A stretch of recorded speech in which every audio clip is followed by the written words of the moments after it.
Open. Mike Ferrin, Sirius XM MLB Network Radio. Ladies and gentlemen, now singing the Mike Ferrin Open, it's Mike Stibbs. Just make sure it sounds sexy, Stibbs. Lord Almighty, how can you stand Arizona? Your fair skin must be burning down into your abdomen soul.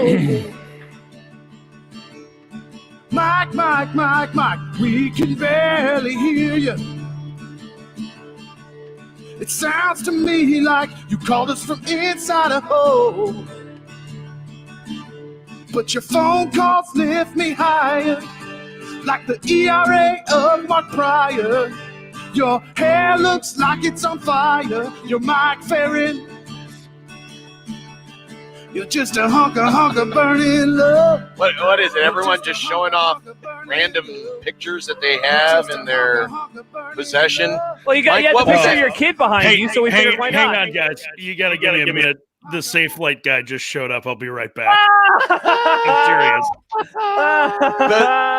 He's getting Safe his Light glass replaced. Safe Light replace. So was this the call that we thought he would have to get off early for? Yep. So very early. That is might as well fantastic. just get it out of the way. Okay, we're watching on Stibbs TV right now. If you're not following along, you can. Hello. On Stibbs TV. Let's do the ISO here. Let's see. There's the custom Diamondbacks jersey with his name on it. I can't tell. Is that a map like in between the microphone and the chair back there? Like with I don't know, but dots? But who's the picture of in the back? I'm almost. Is that like it looks Donald like Trump? It's got a red hat on. It looks like maybe it's a baseball helmet. I think. Yeah, it definitely is. By the way, is that your dog or is that Ferrin's dog that's barking right now, John? No, my dog's not barking. All right, yeah. So that's what happens when people arrive at the home. Yeah, the dog starts barking. Yeah, I can't tell. Does it look like a South Carolina logo, maybe, or maybe a it does have like an S or a Stanford logo. Ooh, it could be. We'll have to ask when he returns from his windshield repair. By the way, not to give him any more free plugs. Yeah, but have you used the Safe Light before? It works really well. No, I haven't. I don't know what they do. I just know their theme. I love the theme. Yeah, their little they jingle. come and they replace it while you're at work. I mean, it's a fantastic service. So was it your car, Mike, that's got a busted? Yes.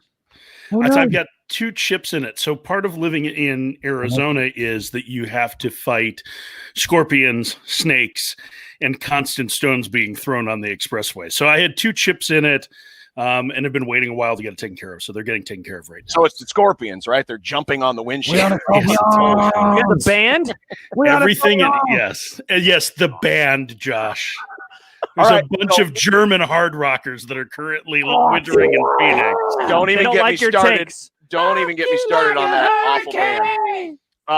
It is the zoo. We were asking while you were gone, what's the picture right behind you of the person in the red hat?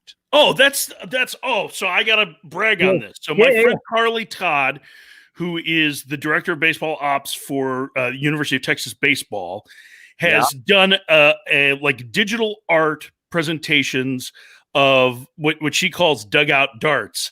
And so they're baseball players that are smoking. So that's the Dick Allen cover from Sports Illustrated. And you can find Carly on, I think Carly's Twitter handle is Carly Hustle, but she's got a bunch of these and they're freaking great. So she's got a really killer like Dave Parker one, and there's an Amos Otis, and there's like some really cool ones. I think she's got a Ron Washington she's working on. So that is mine. Yes, it's Dick Allen juggling with a cigarette hanging out of his mouth. Mike, I'm mad because I thought that was the White Sox S, but I was like, that's not their colors. I must not have realized they used to have. Was that like an alternate, or was that their actual? No, that was in 72. They were red. Wow, I had no idea. Yeah, that's Dick Allen's MVP year. I think was at 72. Okay.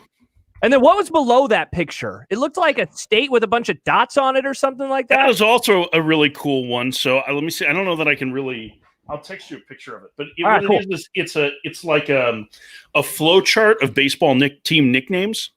Awesome. A family friend sent this to me years ago, and it turns out we've been doing a bunch of shows with Trevor May, who's about to be a free agent from the Twins. He's got the same damn poster in his office. So that's cool. Yeah. I just got my poster, Josh, of the history of the Seattle Mariners. Mike, did you watch that little documentary that John Boyce did on SB Nation? The 6-part documentary on the Mariners? No, I did not. Documentary.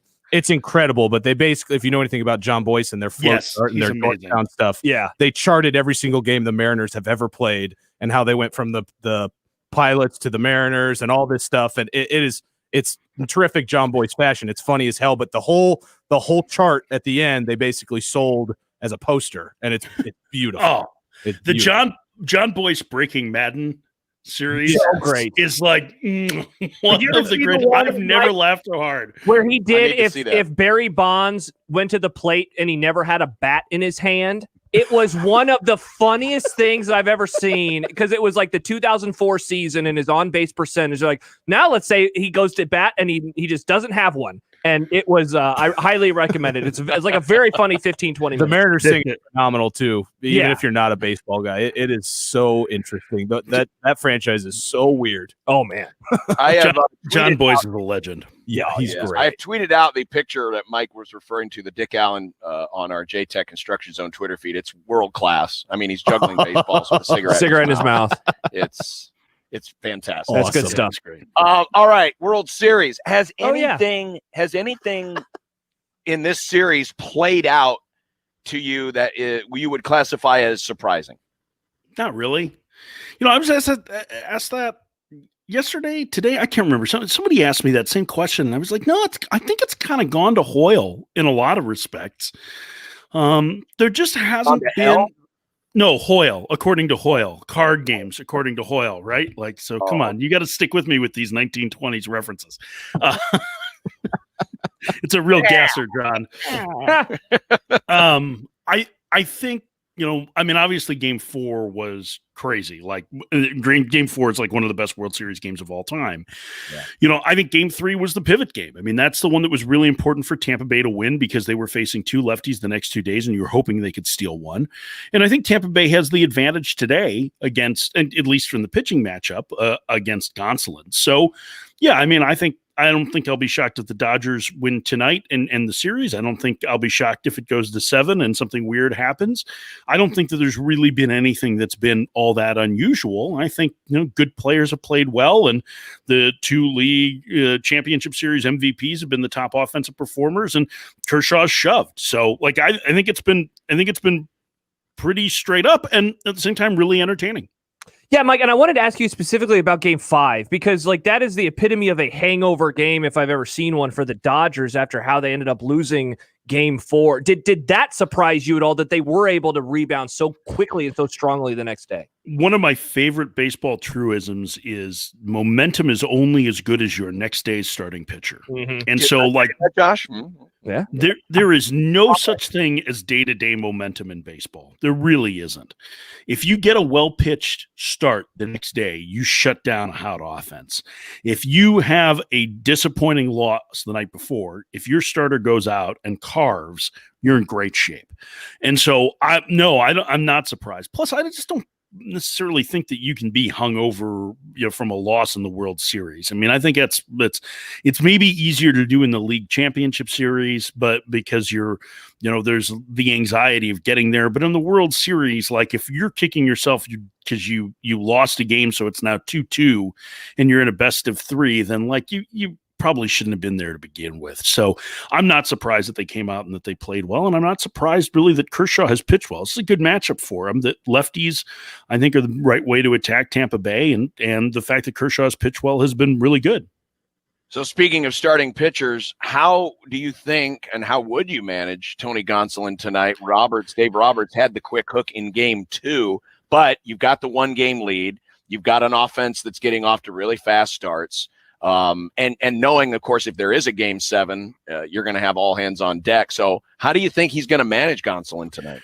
Well, I think he's already said that he's going to treat him like a starter and not an opener. So he's hoping he goes 5 or 6. But my guess is that a best case scenario is for Gonsolin to go twice through the order. Then maybe you turn things over to Alex Wood, use him in the middle. I think Dan Schulman mentioned that yesterday. I thought that was really smart. And then you try and get your outs at the end of the game. And if you feel like your best option to get those final 3 outs to win the World Series or final 6 outs or whatever it is Walker Buehler, you use him. I don't think you save a pitcher for tomorrow for the idea that there could be a game 7, because you don't want to get to a game 7. Weird stuff happens in decisive games. So to me, it's very important to win game 6. It's always very important to win game 6. And I think you put yourself in your position if you're the Dodgers. You may not necessarily call it all hands on deck, but I would have as many hands as possible on the deck. And I think that that's the way that they handle it. But getting off to a fast start offensively would certainly help them. Looking ahead, Mike, if it does go to tomorrow, do you think we would see Kershaw if a moment presents itself? Yeah, so it's really interesting, because I would not be surprised if he was willing to pitch or if they wanted to go to him. But his track record in those situations is a little bit shaky, and he's now in his early 30s. And so, like, while you have, some of those instances like what he did, I think in 2016 in the division series, right? Didn't he come on to finish things in game 5 against Washington? I think that was part of what he did, because he didn't end up going in game 1 in that series. Back in game 5 of the next year's series too, and Washington won, right? No, that was last year. That was last year he came out of the bullpen, and he used him for too much. So, I think that's a possibility. I mean, I think a guy that's really worth watching both tonight and tomorrow in that kind of situation would be Julio Urias. I think Urias is a better match for that. He's a little bit younger. I think he's the kind of guy, again, like the more lefties you can throw at Tampa Bay, I think the better. And I think Urias gives them a chance to do that. But I would think that Kershaw is available, and I'm sure that he would love to go out and like throw 5 shutout innings on 2 days rest to win the World Series, just like Bumgarner did, so that they could save it, Yeah. Of course, the play of game 5 was Manuel Margot's failed steal of home, coming just an inch short. Do you think if the Rays don't win this World Series, that could be looked upon the same way as Royals fans see should have Mike Jerschele sent Alex Gordon on that botched triple? I mean, Kevin Franzen and I were arguing about this morning, and he didn't like the play because Kershaw was out of the stretch. I didn't mind it because I didn't think Kevin Kiermaier was a particularly good matchup against Kershaw. So, you're taking a shot there. The one downside with him going from the stretch is that it's easier to step off and make a throw. He didn't make a perfect throw. I mean, he made a good enough one, but he kind of forced the issue in that. I don't view it the same way. I mean, I think the difference about the Alex Gordon play is that the what if, right? Bumgarner's been so dominant, right? You get a guy who's all the way to third, and you feel like I have a chance. I have maintained since the moment it happened that as slow as Alex Gordon was at that point in his career and moving forward, that Brandon Crawford could have run the ball home and he would have been out. And I don't think Crawford was the kind of guy that panics on that kind of throw anyway. So I think you would have been exciting because you would have had the final out at the plate in game 7 of the World Series. It's just that Gordon may have been thrown out by 30 feet. Yeah. No, I mean, this was a closer play. much closer play. But it's funny because that exact same thing came up after game 4. Yeah. And I saw a lot of Royals fans saying, because of what happened with Arozarena, stumbling between the bases, this is why Jerschele should have sent Alex Gordon. It's going to be one of the great what ifs in Royals history. Now, they got redemption by winning the next year, so it doesn't feel as bad. But, if you're the Rays and you're 1 and out, you got to wonder if that play, if that decision is going to linger in any way. You know what? If Arozarena, remember that play was as close as it was because Arozarena fell down. So if Alex Gordon could have fallen down rounding third in that situation too. I mean, my guess is he would have crawled home because he was out of breath at that point, getting to third. But I get it. I understand, because it looks similar and it's a play at third and all of that, and third and home and game on the line. But I just don't think it plays out like that. It's a fun what if, but I don't necessarily view it that way.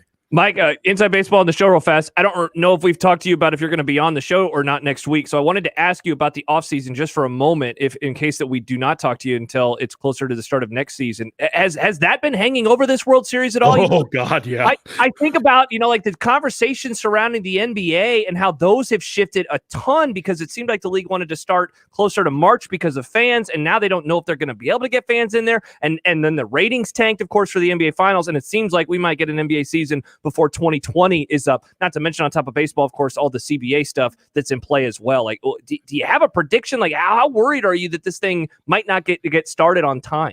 Well, first of all, I'm happy to come on next week, especially, seeing as Nebraska probably won't be playing Wisconsin this weekend because Wisconsin has 12 different quarterbacks that are in the COVID protocol now. So, hey, how'd it go against Ohio State? Anyway, I forgot to ask. People were happy that they lost by 35. It just shows you how. Oh no, we lost. Oh, did you kick him out? I did it on purpose. Mike, it says a lot about the current state of the program that people were like, "Yeah, 35, not too bad of a loss. 35."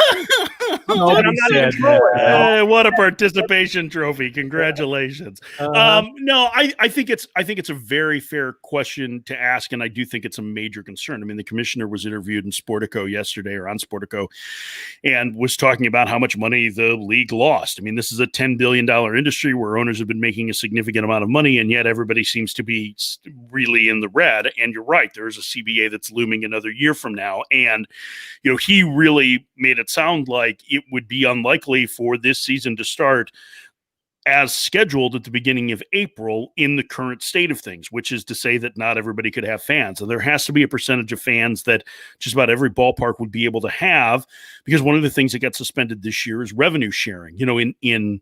In football, everybody has the same revenue because they have the same TV contract. In baseball, revenue sharing is pretty important because it helps to prop up some of the lower payroll teams, the lower revenue squads. And so, like, if they suspended revenue sharing this year because there were no fans, so there was no way to really distribute that money, everybody kind of had to catch as catch can to be able to try and save that.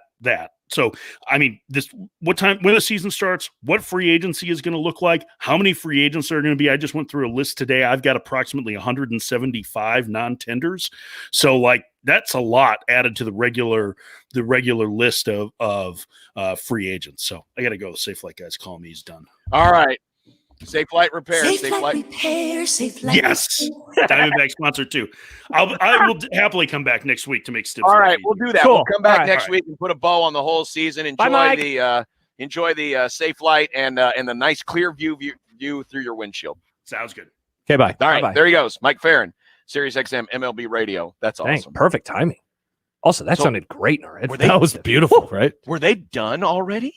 I mean, Safe Flight's quick. They are quick. I do told it right you there in the driveway. It actually worked. Are they a friend of 1620 The Zone? They should be. Yeah. They're not. We just not gave them a bunch of free plugs. I would love to hear their jingle on our airwaves. I would love it. You just did. I'd love to hear it more often, Stibbs. More often. Yeah, excellent. Absolutely. I like endorsements.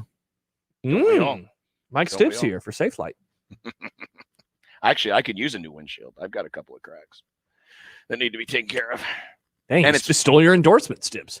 I'm used to it. Well, no, it's all right. Damon will steal it from him. That's true. Yeah. Safe Flight is another one of his guys. Yeah, he's got a lot of them. All right. Still more to come, including the latest on what in the heck is going on at Wisconsin. We've had a confirmation now that Graham Mertz will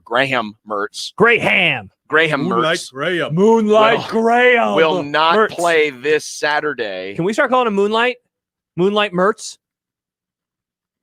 We can. I'm going to start calling him Moonlight Mertz. Yeah. I like Graham. Moonlight Graham. Mertz. Did we ever isolate that? Because, I missed it when he said it. You guys caught it right away. I must have been zoned out. Oh, from SIP? Yeah. No, but I can find it. Also, Jack had a comment yesterday. I got those saved. I want to hear those. Those were funny. Those were funny. Awesome. All right. Well, we'll come back and we have got more after this. It's Unsportsmanlike Conduct on 1620 The Zone.